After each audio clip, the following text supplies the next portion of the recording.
Lalu kemudian pagi-pagi subuh ketemu sama Nabi, Nabi tanya, wahai Abu Hurairah bagaimana dengan pengunjungmu semalam? Orang yang datang semalam itu. Dia bilang, ya Rasulullah dia mau ambil makanan, dia curi, tapi dia bilang dia orang miskin, dia susah, dia minta tolong dilepaskan, saya lepaskan.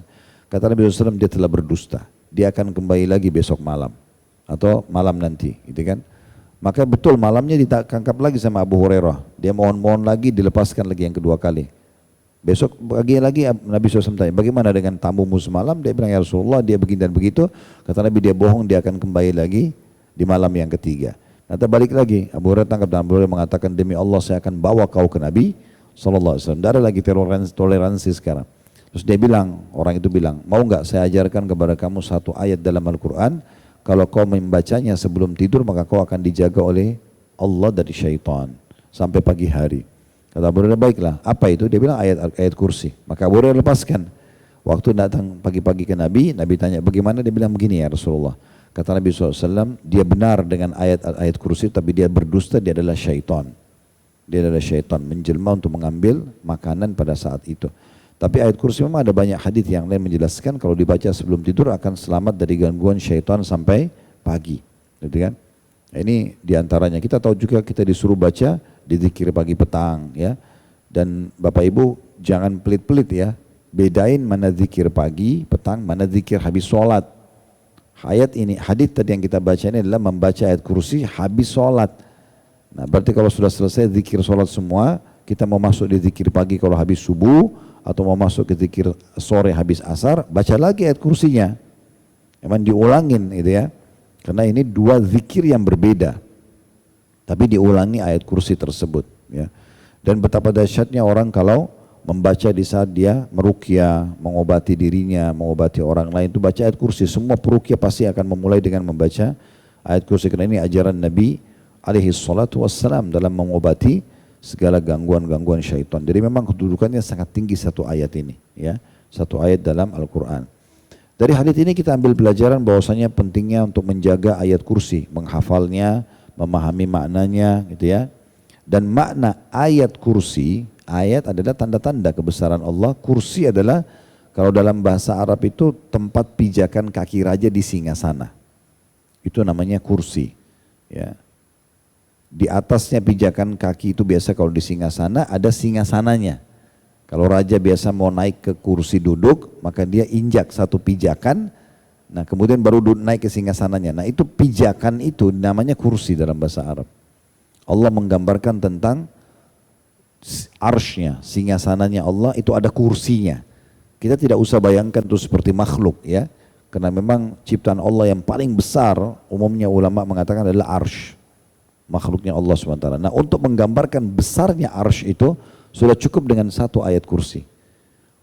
Allah mengatakan wasi'a kursiyuhu samawati wal ard. Kursinya Allah, pijakan di singgasana Allah itu meluasi dan menutupi seluruh langit dan bumi. Wasi'a kursiyuhu samawati wal ard, artinya pijakan kursi itu menutupi semua langit dan bumi. Betapa luasnya itu. Bagaimana dengan arsy-nya? Singgasananya jauh lebih besar lagi dari itu. Jauh lebih besar lagi dari itu ya. Makanya kita diantara zikir yang kita dianjurkan ucapkan supaya Bapak Ibu melimpah pahalanya ya. Di mana Nabi SAW berkata kepada salah satu istri beliau yang habis subuh ditinggalkan, terus Nabi kembali lagi kepada beliau selepas terbit matahari. Lalu Nabi tanya, apa kok zikirmu seperti ini dari tadi? Dia bilang, iya ya Rasulullah. Kata Nabi SAW, saya sudah ucapkan kata-kata yang mengalahkan jauh pahalamu. Yaitu setiap habis zikir membaca, misalnya Bapak Ibu baca subhanallah, baca adada khalqi. Subhanallah sejumlah makhluknya, waridha nafsi, dan keridhaan dirinya Allah, wazinata arsy, dan perhiasan singgasananya, dan timbangan singgasana gitu ya, wamidada kalimati, dan sejumlah kalimat Allah. Maka kalau kita ucapkan ini setiap kali habis zikir, pahalanya bukan hanya subhanallah sekali, tapi sejumlah makhluk Allah ya, sampai Allah ridho seberat arsy-nya. Ini besar sekali arsy gitu kan. Kalau kursinya saja seluas langit dan bumi, bagaimana dengan arsy-nya? Dan juga sejumlah kalimat-kalimat Allah. Dan sudah dijelaskan dalam Al-Quran, Qul law kana dalam surah Al-Kahfi, qul law kana al-bahru bidara di kalimati rabbi nasfidal bahru qabla an tanfada kalimatu rabbi walau jida bimithlihi madada. Sesungguhnya kalau kata-kata Allah itu mau diukir dan digunakan air lautan, maka akan habis air lautan itu. Ya. Sebelum habis kata-kata Allah, tidak akan pernah habis gitu kata-katanya Allah Subhanahu Wa Taala. Maka kita kalau baca Subhanallah misalnya dan kita ucapkan itu, maka kita seperti mengharapkan Allah kasih pahala sejumlah kalimat-kalimat Allah. Itu ajaran dari Nabi SAW. Nah itu contohnya. Jadi yang pertama kedudukan ayat kursi itu yang dianjurkan. Kemudian keutamaan yang kedua dari hadits ini atau yang bisa kita ambil dari hadits ini pelajarannya, yaitu adanya anjuran menjaga sholat 5 waktu dengan semua hak-haknya. Saya pernah jelaskan sholat dijaga 3 hal, tepat waktu, tepat bacaan, tepat gerakan. Jadi begitu azan, sebelum azan kayak tadi, jangan ada aktivitas lain, udah selesai. Dan jangan persiapkan sholat sudah dengar azan, sebelum azan.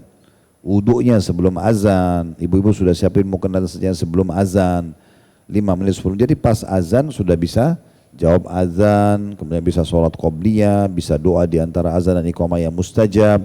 Kalau sholat berjamaah bisa tidak kehilangan takbiratul ihram pertama imam, ya itu. Bapak-bapak juga sama. Saat ini kayak ada, maaf tanda kutip, kayak ada satu penyakit ya, nanti azan baru rame-rame antri. Sehingga akhirnya ketinggalan sholat qobliyah, ketinggalan doa mustajab antara azan iqamah, ketinggalan takbiratul ihram pertama imam. Ini sayang banget. Sementara tadi sudah kita jelaskan di awal, begitu imam Allahu Akbar dicatat pahala. Ya. Beda pahala antara orang yang Allahu Akbar bersama dengan imam, begitu imam selesai, dengan orang yang baca atau datang di pertengahan Al-Fatihah. Orang yang datang masbuk 1 rakaat, orang yang masbuk 2 rakaat, beda pahalanya. Dan itu tidak bisa diulangi. Tidak bisa diulangi, maka harus lebih hati-hati. Oleh karena itu harus diperhatikan baik-baik. Kemudian pelajaran yang ketiga yang bisa diambil, kalau Anda menggabungkan antara sholat wajib 5 waktu dengan ayat Al-Kursi, maka dijamin masuk ke dalam surga. Yang kedua di poin B-nya, surah Al-Mulk, 30 ayat dalam Al-Quran, ya, tidak asing ini, tabarakalladzi biyadihil mulku wa huwa ala kulli syai'in qadir dan seterusnya. Disebutkan dari hadits Anas radhiyallahu anhu, ia berkata bahwa Nabi SAW bersabda, suratun minal Qur'an mahiyya illa 30 ayah khasamat an sahibiha hatta adkhalathul jannah wa hiya tabarak. Ada satu surah dalam Al-Quran yang terdiri dari 30 ayat, ia akan membela orang yang membacanya sampai memasukkannya ke dalam surga, yaitu Tabarak atau surah Al-Mulk. Itu disebutkan di bawah, ada footnote-nya, diriwayatkan oleh Tabarani. Ya.